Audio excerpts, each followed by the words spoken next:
अच्छा ना बताइबू जाने मरद खानी हक तू बतावल करो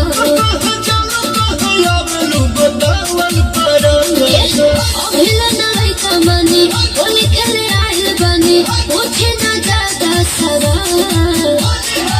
तोहरा नवा के आयु साली हो सलवार वाला ले गो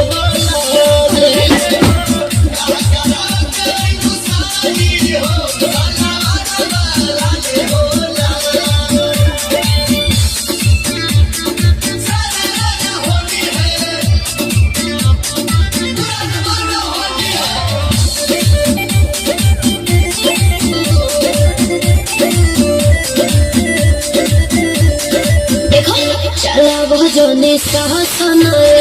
जीजा सुनब ना तोहर भाषण जीजा खुद दिया के गोदे में जाके लगावा अपन आसन जीजा जाओ हमरा सुना बोली ना